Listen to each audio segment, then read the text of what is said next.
नमस्कार दोस्तों। आज इस कहानी में आपको घरेलू हिंसा के बारे में सुनने को मिलेगा। एक गरीब माता पिता के 3 बच्चे थे। अब यहाँ हम तीसरे बच्चे के बारे में बात कर रहे हैं। अपने बचपन के दौरान उसको इतना लाड प्यार नहीं मिला था क्योंकि वह बिल्कुल सुंदर नहीं थी। उसे 3 बच्चों के बीच कम महत्व दिया गया था। उसे एक सरकारी स्कूल में भेजा गया था जबकि अन्य प्राइवेट स्कूल में पढ़ते थे। उसके पिता ने सोचा था कि उस पर निवेश करने से कोई लाभ नहीं होगा। उसकी माँ भी उसकी कुछ खास देखभाल नहीं करती थी। उसकी बातों पर कोई खास ध्यान नहीं दिया जाता था। उसके भाई बहन भी उससे ज़्यादा बात नहीं करते थे। उसने ग्रेजुएशन में अच्छे नंबर से बीकॉम पास किया था। फिर भी वह खुश नहीं थी क्योंकि उसकी सफलता की सराहना करने के लिए कोई नहीं था। इन सब को सोच सोच कर उसकी बहुत सारी बार रातों की नींद हराम हो गई थी और वह हमेशा उदास रहने लगी क्योंकि उसके अपने घर में घरेलू हिंसा हो रहा था। 23 साल की उम्र होते ही उसकी शादी की बात चलने लगी। उसने कभी भी एक सुंदर लड़के से शादी करने का विचार नहीं किया, लेकिन वह उस व्यक्ति से शादी करना चाहती थी जो उसे समझता हो और उसका सम्मान करता हो। जब उसके पिता बेटी के लिए लड़के की तलाश कर रहे थे, उसी दौरान उसके पिता को एक रिश्तेदार ने लड़के के बारे में बताया। उसके पिता ने एक भी दिन खराब किए बिना दूल्हे के घर पहुंच गए शादी की बात करने के लिए। दूल्हे की मां ने अपने बेटे के संबंध के बारे में उसके पिता को बताया कि उसने हमारी मंजूरी के बिना दूसरी जात की लड़की से शादी कर ली है, पर अब हम चाहते हैं कि मेरा बेटा हमारी जात की लड़की से शादी करे।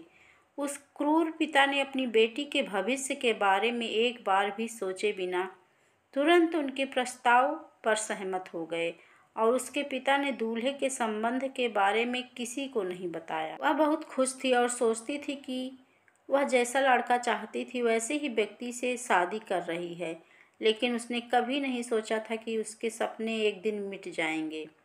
शादी के कुछ समय बाद उसे अपने पति के बारे में पता चला। वह तुरंत अपने माता पिता के पास गई और उनको सब कुछ बताया और उनसे पूछा कि आपको ये सब पहले से पता था क्या?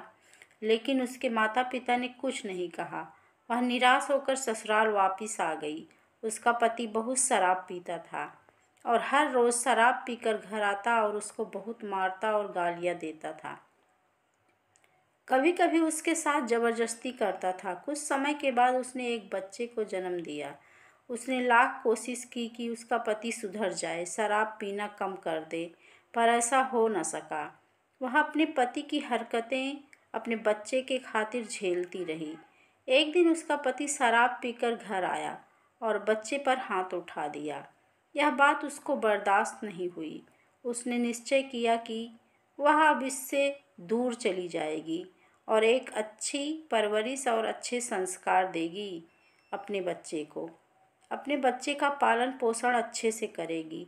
वह नहीं चाहती थी कि इन सब चीज़ों का जरा सा भी असर उसके बच्चे पर पड़े। उसके सामने सबसे बड़ी समस्या यह थी कि वह कैसे इन सब चीज़ों से दूर जाए, क्योंकि उसको ना तो ससुराल वालों का सपोर्ट था और ना ही मायके वालों का। उसने पड़ोस में रह रही एक महिला जो कि एक स्कूल में पढ़ाती थी, उनको सारी बात बताई। तब उन्होंने उसको आपका एडवोकेट के बारे में बताया। पहले उसने घरेलू हिंसा के लिए फ़ोन कंसल्टेशन का अपॉइंटमेंट लिया। उनके एडवोकेट ने उसको कॉल किया और उसकी पूरी समस्या को सुना। फिर उसको पहले समझौते के लिए एडवाइस किया। फिर उनके एडवोकेट ने दोनों पक्षों से बात की और समझौता कराने का प्रयास किया, पर उसका पति कोई समझौता नहीं करना चाहता था। फिर उनके लॉयर ने डिवोर्स का सही तरीका बताया और अपने पति को सबक सिखाने के लिए घरेलू हिंसा का भी केस कराया। अब वह 1 साल की लड़ाई के बाद अपने बच्चे के साथ सामान्य जीवन जी रही है। दोस्तों, आपको यह कहानी कैसी लगी? अगर पसंद आई हो तो प्लीज़ हमें कमेंट करके बताइए। अगर ना पसंद आई हो तो फिर भी कमेंट करिए और हमारे चैनल को सब्सक्राइब करिए। Thank you.